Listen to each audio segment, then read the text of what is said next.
आपको पता लगा जो शिवलोक धाम जो है, अब ये शिवलोक धाम तो सर्पों का ही धाम है। और इतने सर्प आज भी वर्तमान में है, पर किसी को आज तक कोई भी सर्प या बिच्छू कोई भी चीज़ किसी को नुकसान नहीं पहुंचाया है। ये सारा श्रेय संतों के ऊपर जाता कि उनका साधना क्षेत्र रहा है। ये मेरी नज़रों की, मैंने अपने नज़रों से देखा भी है। और कई सर्पों को मैंने संतों के ऊपर चलते देखा है। मैंने स्वामी देवानंद जी के ऊपर सर्पों को चलते देखा है, जो आश्चर्य है। उनके इर्द गिर्द बैठे रहते हुए मैंने देखा है।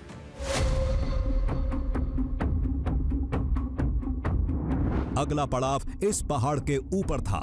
एक कंदरा में मां पार्वती की शिवलिंग के रूप में पूजा होती है, लेकिन चमत्कार पूजा में नहीं, पूजा स्थल में था।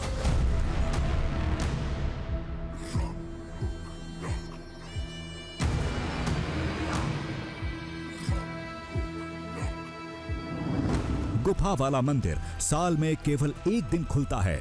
जब खुलता है तब शिवलिंग के सामने जानवरों के पैरों के निशान मिलते हैं। हर निशान में एक भविष्यवाणी छुपी होती है। बाकी समय गुफा बंद रहती है।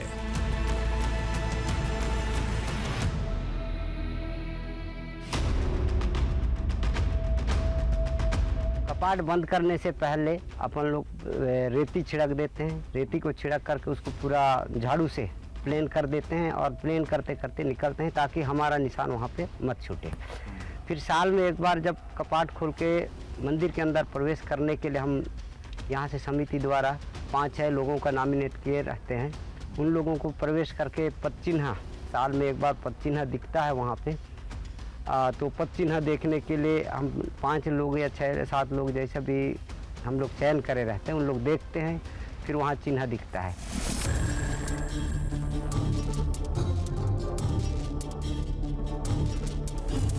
निशान भी कैसे, किसी साल हाथी के, कभी शेर और बाघ के, तो कभी बिल्ली के।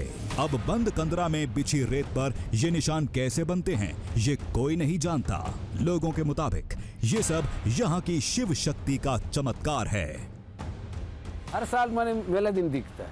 हाँ, शेर का दिखता है, हाथी का दिखता है, घोड़ा का दिखता है, आदमी का दिखता है, बिल्ली का दिखता है, कुत्ता का दिखता है। अच्छा, और सबका मतलब क्या है? अलग अलग है? अलग अलग।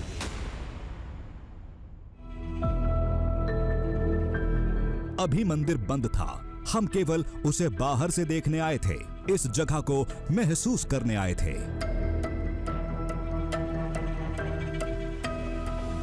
मुख्य द्वार हमेशा की तरह बड़े पत्थरों से बंद था। एक द्वार पीछे भी था, वहां जाकर देखते हैं, शायद अंदर की झलक मिल जाए। इधर हो अजय, इधर मिल गया। यही है शायद। संभल कर आना, सिर बचा के आना, सिर बचा के।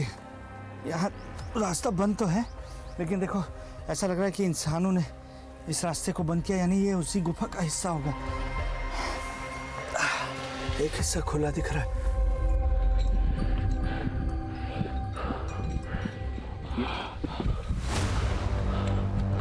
पिछले द्वार से अंदर झांकने की कोशिश की। हमें तो झलक मिल गई थी, लेकिन उसे कैमरे में कैद भी तो करना था। गोप्रो देना मुझे एक बार, गोप्रो देना। यहां से मुझे कुछ नजर आ रहा है, बिल्कुल जैसे कोई शिवलिंग हो। रंग लाल रंग है, शायद इस पर कोई कपड़ा बंधा है, या तो इस पर बंधन लपेटा गया है। मेरे ठीक सामने एक मंदिर है। मैं गोप्रो के जरिए दिखाने की कोशिश कर रहा हूँ, क्योंकि ना तो हम इन पत्थरों को हटा सकते हैं और ना ही हम अंदर जाने की कोशिश कर सकते हैं।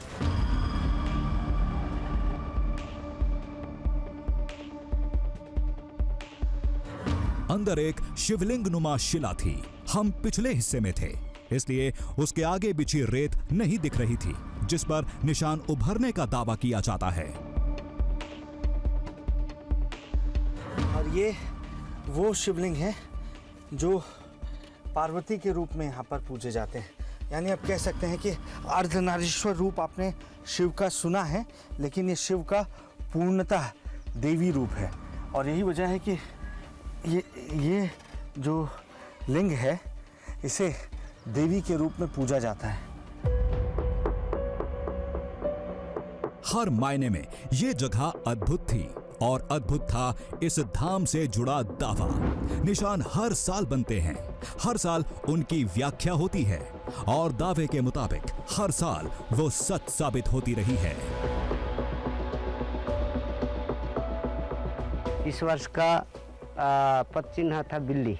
इससे आज इसका बुजुर्गों के बताने के मुताबिक यह है कि यहाँ का जो भी चिन्ह दिखता है तो उसका कहीं ना कहीं विश्व में असर होता है। आज उसी को शायद हम लोग उसी आभास कर रहे हैं कि इस बार ईरान, इराक, अमेरिका का युद्ध चल रहा है, तो शायद इस माता जी ने वही संकेत दिए होंगे, ऐसा हमारे बुजुर्गों का मानना है। बताए अनुसार हम सब वही मानते हैं।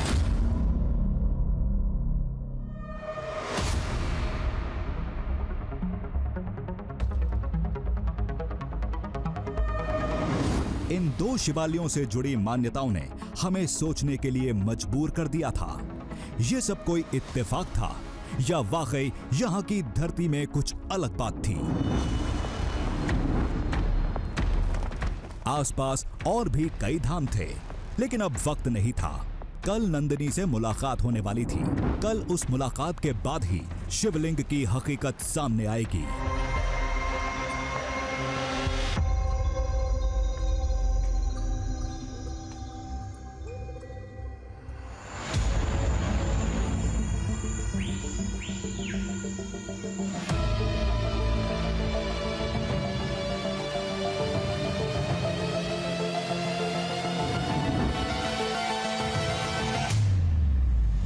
पहले शिवलिंग नहीं था? पहले नहीं था, हमारे यहाँ कुछ नहीं रहा। हाँ। और फिर कब आया? 2-3 साल हो गए ना। 3 साल हो गए। अच्छा। और क्या हुआ था, मतलब कैसे अचानक से आ गया अपने आप? ये क्या? आप यहाँ पे अचानक से आ गया। हाँ। ये वो ज्योति सबको दिख रही थी? नहीं, नन्ही को दिख रही।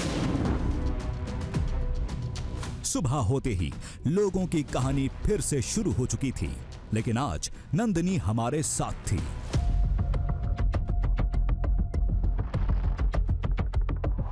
वही नंदिनी जिसने अपनी आंखों से दिव्य ज्योति के आकार का वो शिवलिंग देखा था, जिसकी आभा में महादेव और नंदी को महसूस किया था, जिसकी निशानदेही पर यहां खुदाई हुई और फिर ये शिवलिंग निकला।